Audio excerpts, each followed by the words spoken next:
आज से 6.5 करोड़ साल पहले एक बड़ा एस्ट्रॉइड पृथ्वी से टकराया। धूल के बादल ने सूरज को ढक लिया, तापमान गिर गया, पृथ्वी पर रहने वाला 30 किलो से ज्यादा वजन का जीव खत्म हो गया। डायनासोर्स का काल खत्म हो गया। डायनासोर्स का अंत एक नई प्रजाति के लिए सुनहरा अवसर लेकर आया। यह प्रजाति थी मैमल्स की।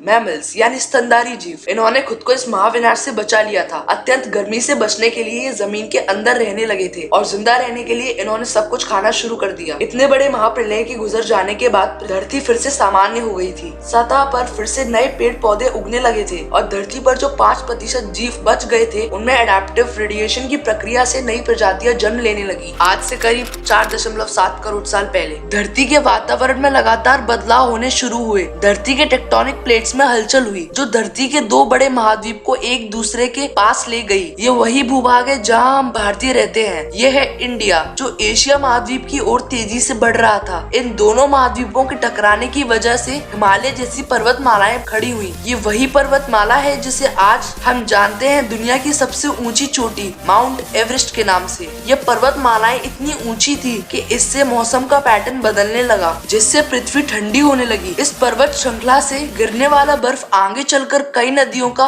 निर्माण करने लगा। ये वही नदियां हैं जिसे आज हमारी आधी से ज्यादा आबादी को पीने का पानी मिलता है। आज से करीब 2 से 3 करोड़ साल पहले ग्लोबल कूलिंग होने की वजह से घास के मैदान बढ़ने लगे और जंगल घटने लगे। तब ऐसे जानवर विकसित हुए जो खुले मैदान में रहने के लिए उपयुक्त थे और इन्हीं में दूसरे जानवरों को खाने वाले जानवर भी विकसित हुए। 1 करोड़ साल पहले पृथ्वी वह रूप लेने लगी थी जिसे आज हम देख रहे हैं। धरती का वातावरण लगभग पूरी तरह से आज के समान बन चुका था और धरती के सारे महाद्वीप लगभग पूरी तरह से जाने पहचाने थे। लेकिन परिस्थितियां बदलने लगी। आज से 40 लाख साल पहले धरती के टेक्टोनिक प्लेट्स में फिर से हलचल हुई और अफ्रीका के पूर्वी इलाकों में एक नई पर्वत श्रृंखला का निर्माण हुआ। यह पर्वत श्रृंखला थी ईस्ट अफ्रीकन ड्रिफ्ट वैली। इस पर्वत श्रृंखला के उभर जाने से यहाँ के जंगलों में बारिश आनी बंद हो गई। यही इन जंगलों में रहते थे द ग्रेट एप्स। ये है हमारे काफी दूर के रिश्तेदार। हमारे ये पूर्वज कहलाते हैं पेरुलापेथिकस या पेरुला। हमारे परिवार की शुरुआत इन्हीं से हुई। पेरुला पेड़ पर रहते थे और फल खाते थे। आगे चलकर ये ग्रेट एप्स जलवायु और जगह के अनुसार बदल गए। कुछ चिंपैंजी और गोरिल्ला में विकसित हुए तो कुछ इंसानों में विकसित होना शुरू हुए। ये पूरे अफ्रीका में फैले हुए थे। लाखों साल के विकास कर्म के बाद बारिश के बंद हो जाने से यहाँ के जंगल सूख गए, जिसका सबसे ज्यादा असर इन एप्स पर पड़ा। जंगल सूख जाने से इन एप्स की खाने की समस्या उत्पन्न हुई और इसलिए ये पेड़ों से उतरकर खाने की तलाश में जमीन पर अपने कदम रखने लगे। ये थे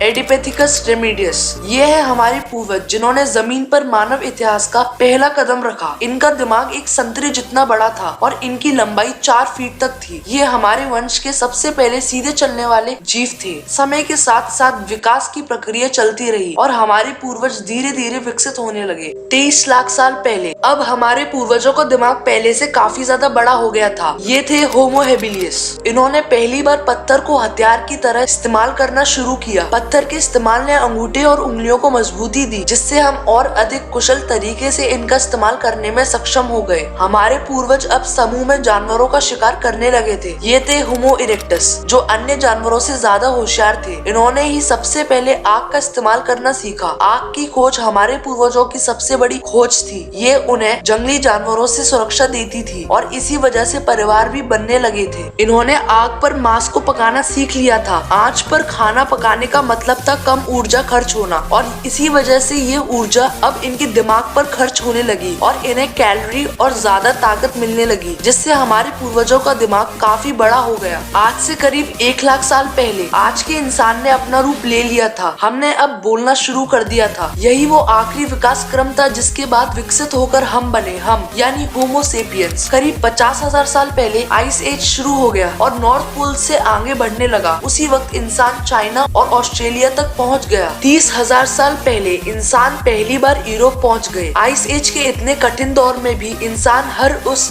हुनर का विकास कर रहा था जिससे वो एक सच्चे मायनों में इंसान बन सके। हमने खुद को उस माहौल में ढाल लिया, हम ज्यादा समझदार हो गए। उसके बाद हमने पूरी दुनिया में अपनी बस्तियां बसा ली, समुद्र किनारे से पहाड़ की चोटियों तक, हरे भरे मैदानों से लेकर पथरीले इलाकों तक, हर जगह इंसान थे। हमारा हुलिया, त्वचा, बाल और आंखों का आकार जलवायु और जगह के अनुसार बदल गया। हमने अपनी आवश्यकता के अनुसार खेती करना शुरू की और जानवरों को पालना शुरू कर दिया। हमने कस्बों और शहरों का निर्माण शुरू किया। उसके बाद हमारी सभ्यता और संस्कृति का जन्म हुआ। हमने विज्ञान और गणित का इस्तेमाल शुरू किया जिससे हमें भविष्य में जाने के लिए ऊर्जा और तकनीक मिली। ये है हमारा समय। अब हम पूरी तरह विकसित हैं। हमारे जैसा अब इस धरती पर कोई नहीं। आज हम जानते हैं कि हम कौन हैं, कहां से हैं, लेकिन ये तो बस अभी शुरुआत है। अभी हमारा सफर खत्म नहीं हुआ है। हमें अभी और आगे जाना है, आने वाली चुनौतियों का सामना करना है और खुद को और विकसित और आधुनिक बनाना है। अगर आपको ये वीडियो पसंद आया तो वीडियो को लाइक और चैनल को सब्सक्राइब जरूर करें और ऐसी ही रोचक वीडियो सबसे पहले देखने के लिए नोटिफिकेशन बेल को भी जरूर दबाएं। मिलते हैं अगले ऑसम वीडियो में, तब तक के लिए गुड बाय।